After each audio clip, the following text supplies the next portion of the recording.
Welcome to our election special. Legislative Council election campaign starts a while back.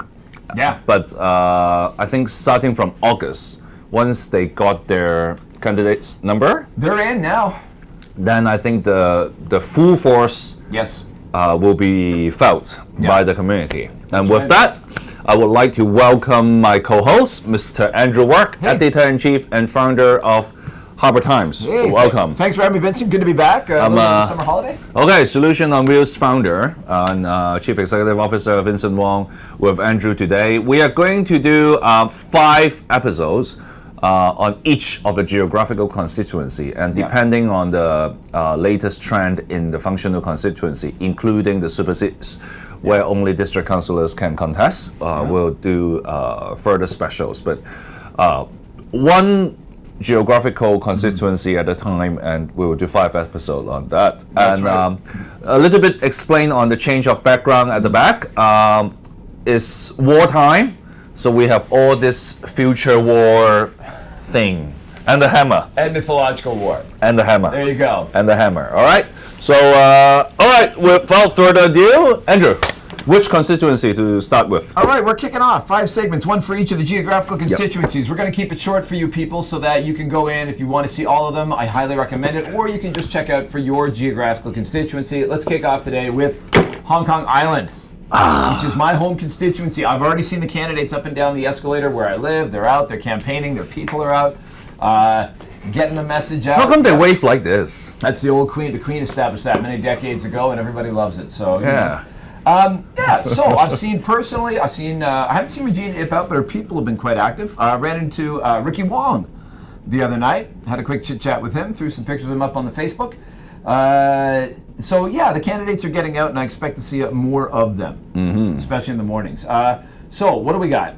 Okay, one of the things about these LegCo elections, there are just piles and piles and piles of people running, and each list has multiple people. So looking at Hong Kong Island, what do we got here? We got 7 plus 3 plus 3. We got actually that's not bad for 7 seats. We've got what? 6 seats. 6 seats. 6 seats. Are we up to 6 6 now? seats, Okay, yeah. 6 seats. Looking at Hong, we got 1, 2, 3, 4, 5 times 3. We got 15 lists. Yeah. I think normally the the multipliers Yeah. is 2.2 to 2.5. Yeah. 2.2 to 2.5. Yeah. So number of seats available times 2.2 to 2.5 will be the number of candidates chasing, Yes. fighting for their seats. Okay, so let's Let's talk about Hong Kong Island. Hong Kong Island is always in the spotlight because it's changed the rules of the game every time. Yeah. Yeah, including the Democrats. Yeah. They may have a big defeat in their base. Man. Hong Kong Island is used to be the Democrats' home base. Yeah. But right now, they may not even get 1 seat, and people are really, really worried or surprised about the latest development. Yeah, I mean, okay, I could see them getting 1 seat, but the problem with the Democrats in this is that they just can't get it together and act as a unified force. We got 7 candidates competing for those 7 seats. Now, when you look at the other side, okay, pro-establishment, they've essentially got 3 candidates, right? They got Regina Ip, pass. She's going to get a seat. Are you sure? I mean, old people love her. Oh. And I mean, even I have to... So it's not only love, but love. Yeah, but even, we did that big debate up at Island School, and I was shocked. The biggest applause from, the 500, high school students in there. And I mean, they can't vote, but I mean, they're young. The biggest applause was for Regina Ip. I was really surprised. She does have a constituency, and I am sure 1 out of 7 she'll go through. I mean, that's a great. And of course, the DAB is actually more safe than ever. DAB is only putting up 1 list. They're not competing with themselves. So I mean, they're going to get somebody through. So there's 2 right there. Boom, boom. The Labours. Okay, well let's. I want to finish with the Democrats because they're the messiest. Ricky Wong. No, not the Democrats. You mean the pro-establishment, right? Well, I mean pro-establishment. So from the Labor camp, the FTU. I don't know. Not the Labour Party, but the FTU. No, but the FTU. What do you really? Hong Kong Island? Have they got a lot of?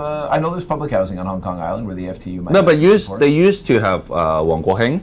Yeah. You know the Chinese calligraphy guy? I am. Yeah, he said he won't stop at night and won't stop during the day. Yeah. He will keep on writing from the day to the night, from the night to the day. To support the candidate. Why can't? Wang Guoheng. Yeah, and then yeah. he is going to the super seats. Yep. So now Guo Weikang is filling his shoes. Yeah. And I think the FTU, Yep. basically, they are aiming at the lower income group of the entire Hong Kong Islands. Yeah. So, you know, it's fairly So concentrated. the more professionals and the middle income group will be voting for Regina Ip. And then the North Point area, Yep. basically DAB. DAB, Yep. and Central and Western area. Yep. And then moving on to the southern part and the eastern part of the island, Yep. where you have more lower income group, Yep. they will vote for the FTU. Yeah, and I know you think about the southern part, what's Vincent talking about, but, you know, like out by Stanley, there's public housing. Right, Yeah, there are yeah. public housing estates out there mixed among all the, like, ultra. And Aberdeen, actually, the older part of Aberdeen, the older part of Aberdeen is actually FTU stronghold? yeah, filled with a lot of new immigrants. Actually, Okay, so there's 3 out of 7. We're getting, you know, as we come down the list. Then there's a couple of wild cards. Ricky Wong. yeah. I mean, yeah. Ricky, done, seat. I mean, huge, You think he will got a seat? I think so. He's hugely popular. He's popular. But you with only got business 6 seats. Yeah, I know, but like, where are the other business people? Who are the business people going to vote for? Where's the BPA? Absent. Liberal Party? Is there a liberal No, party? no liberal, because the liberal, there's no the party, Ken. I liberal, mean, the look at liberal this. agree with Ricky. Yeah, so the business community has essentially Are you said- sure? Well, there's no other, like, I'm looking at the list here, and... Yeah, but you only have 6 seats in Hong Kong Island, and you are telling me that the pro-establishment are going to get 4 seats? Okay, the only other business candidate is Chin Pui Chung, Yeah. the, you know, ex-con, Yeah. who's been in jail, and only got Ex-legislative elected because- councillor as well. But he is, but yes, and he was elected for what? Basically, the brokerages elected him, and it's like I don't know why they would elect a con man, but in a general election, is Chin Pui Chung going to be the choice of the business community? I hope not. So But still, you got 6 seats. Yeah, May I okay. remind you? Sure, but I mean, only one's going to go to business. But I mean, Okay, but I think there's, which means there's 4. Which means Yeah, the pro-democrats, Yeah. or the pan-democrats, Yes. to be exact, are going to get 2 seats. So among the 3 seats that we haven't gotten there, so we have Chen Kam-won running for the localists. I don't know. I'm Chen Kam-won. kind of. Can the localists get a seat on Hong Kong? no, Island? 6 seats. 6 seats. You're telling me pro-establishment is going to get 4? No, at pro-establishment, I got them down for 3. Yeah, but Ricky Wong, you said he's going to get 1 seat. I think he's going to get. I don't think. No, he's like oust CY Lung. That's his. I've got his material. He's like, get rid of CY Lung. That's Yeah, one of his headlines. yeah. I don't count him pro-establishment. He's like business community. Oh. So I mean, for the business community, Ricky Wong's their man.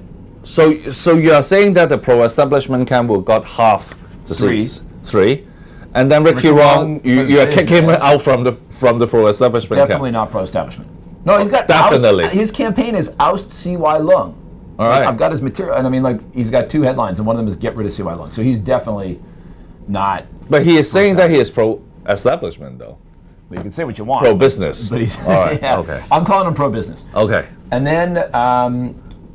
Yeah, And then because the only other and then the pan-democrats or the then the non-establishment pan-Dem. now. They are saying that they are non-establishment now. 3 seats. So who's going to compete for those 3 seats? Ricky Wong. No, I already got him down for a seat. No, not 3 seats. There are only 2 then. Only 6 seats. Only 6 seats. Yeah. Okay. 6. All right. So we got 2 seats. So you want we to- got localists and we got Democrats. Yeah. And the Democrats have 7 candidates to divide the vote up. I mean, people. That's what I'm talking about when I say they can't get it together, right? They're just gonna. I just see them like splitting the vote all over the place. You know, from the old district, the Democratic Party and Civic Party, and Demosistos. then Paul Zimmerman's in. You know, Tanya Chan. I mean, Tanya. Path of Democracy is going to be taken off pieces. Tanya. Yeah, Tanya. Sid Ho. Tanya. And Sid Ho. Sid Ho. Yep. You know, People Power's got somebody in there, and then we got the localists. Can the localists win a seat? And you even didn't mention the candidates for the Democratic Party.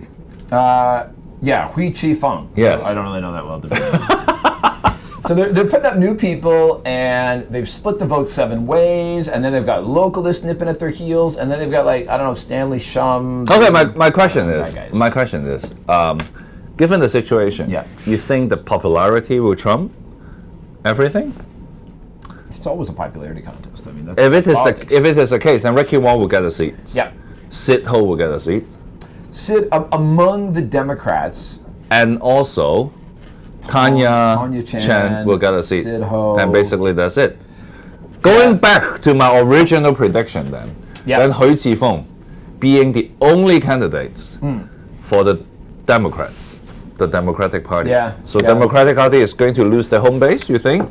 Where Martin Lee used to have a stronghold in Hong Kong Island. Now maybe if Martin Lee ran, but that ain't gonna happen. Martin Lee should not ran. No. Well, here's a question. So we might have Sid Ho and Tanya.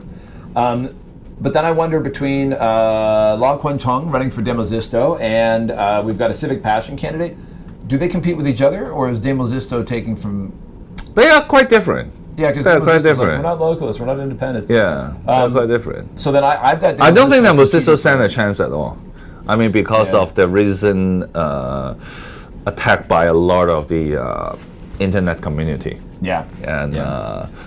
And one of the representatives are saying that he is retreating from Facebook as well. Yeah. So interesting. Yeah, and then people power. If they're going to Hong Kong Island, why are they not putting up Erica? They are putting up Erica, but not in Hong Kong Island. In Hong Kong Island. I got Lau. On the Lau Kar-hong is the first one. Yeah. And Erica is second. Well, that's.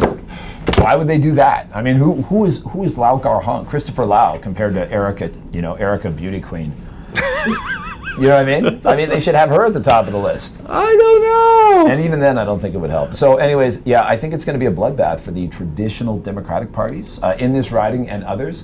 I mean, people, you're going to get out and vote. If you're from Hong Kong Island and you're considering your chances, I mean, tough choices this time, because if you want to vote pro-Dem, you got 7 places to put your vote, right? Which is going to make it difficult for any of them to go through in terms of this analysis. So and then you've got some spoilers like Stanley Shum, who's a publisher and evangelical, which means evangelicals get organized. You might pick up some vote, but not enough to win, but enough to take away from other people. Yeah. I mean, it's a bit of a mess, and your analysis, overall speaking, is that the pro-establishment camp has a bunch of safe seats. It's rather safe. Yeah, I mean, they've got a couple of safe seats at least, and probably 3 out of 7. And then I think we're going to have more wild cards, and then maybe. And then Ricky Wong may take away one of the Pan-Democrats' seats in this scenario. Yeah, I think he steals from all over the place. I think he takes from both pro-establishment and pro-democracy. Yes, and as a result, he will not hurt the safe seats from the pro-establishment camp. Very likely. Not much. Not as much. Will hurt the Pan-Democrats. Yeah, I think that's the overall analysis. I think the pro-Democrats are hurting themselves by splitting the vote 7 ways. Yeah, I just have one more point. Yeah. I mean, never estimate the Democratic Party because it's a traditional home base for them. True. The demographic trend will be a very important factor that I will look at it this time in this election. And I think Hong Kong Island, the lower income group, has been drastically reduced in numbers. A lot of them got public housing, and now they are moving to the new territories. Right. So this might hurt. The FTU? Not the FTU. The FTU always got... They'll have 1 seat. Yeah, they always got sufficient seats. Yeah. I think it might hurt Sid Ho.